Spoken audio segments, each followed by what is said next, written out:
Dobro večer i htio bih srdačno da vas pozdravim. Ja sam čovjek koji nema dlake na jeziku. Makedonci, budite ponosni na ovo što radi gospodin Lina Červar. Prepoznatljivo, pametno i mislim da će rezultati ponovo doći u roku 2-3 godine s ovim mladim igračima. Čovjek je veliki kad i kaže nešto lepo u porazu, jer smo mi došli faktički da učimo, za nas je ovo učenje, a nekad su rukomet učili Makedonci od naših igrača. Mi smo ovdje jako lepo primljeni, oduševljeni smo, pokušat ćemo da uzvratimo isto merom, gostoprimstvom. Za nas je ovo neka druga dimenzija, znači mi smo puni pritisaka, pozdravljam vas sve redom, čestitam na jednoj izuzetno korektnoj fair utakmici, a posebno ja kao trener moram da kažem da ovakva filozofija rukometa i pravljenje sistema je velika stvar.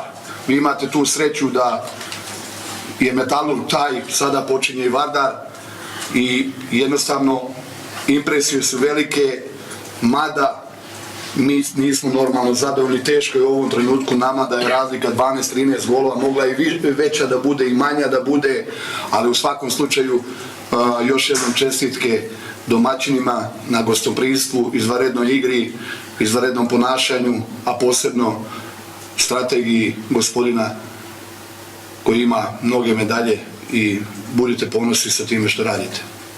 Toliko. Sada vas pozdravim, dobro večer svima.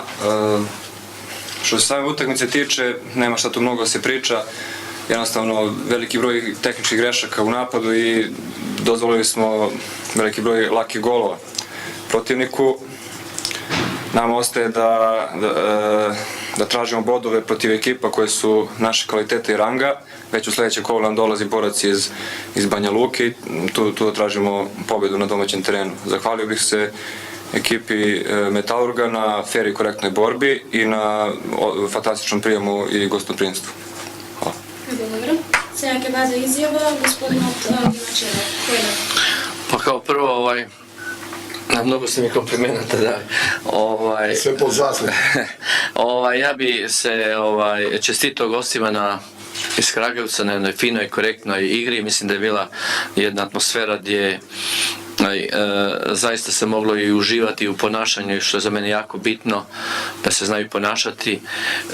Mislim, što se tiče naše igre, pa moram pohvaliti igrače. Mislim da su, što je vrlo bitno, neovisno rezultatu, htjeli su igrati, uživali su u igri, što je preduvjet da se može kvalitetno igrati. Drago mi je da je publika ponovno, i vi znate da radimo taj novi projekat, da su prihvatili mlade igrače, a mladi su se ponašali kao već iskusni, recimo tako, mada trebaju jako puno još učiti, ali mislim da je to put kojim idemo hrabro.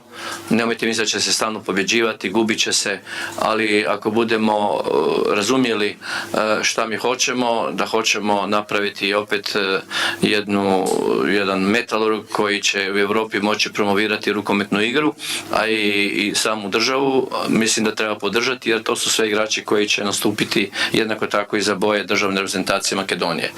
Eto, toliko, kažem, čestitam gostima, a mi moramo dalje, vrlo brzo, evo sad idemo u Vesprem, bit će opet jedan izazov dobar i nakon toga počinje Liga prvaka i kažem, mi ćemo ipak nastaviti tvrdoglavo onim putem koji smatramo da je najbolji za rukomet i sport u Makedoniji.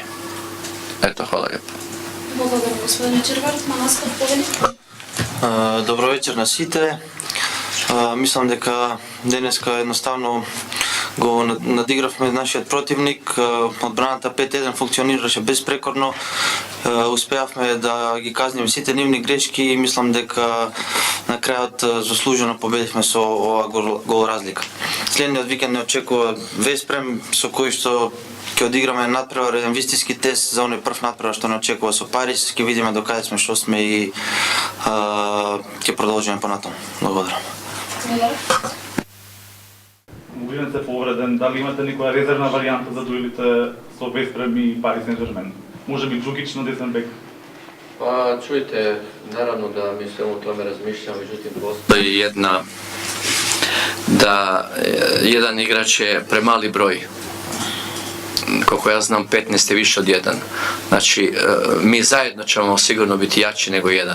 Naravno da, ja sam prije rekao i na njega se to odnosilo, mali Lipovina puno hoće se meni dokazati, trebamo imati strpljenja. Naravno da ja nisam odbacio Vugrinca, ali znate da on prvu utakmicu neće igrati, tako da on ima već ogromno iskustvo, da će sigurno uklopiti se u igru našu i to nije upitno. Međutim, moramo, kada postoji jedno isto pravilo uspjeha, to je jedna narodna izreka, narod je uvijek najpametniji, koji kaže: kad ponekad nemam ono što želim, ljubim ono što imam. I tako ovu ekipu.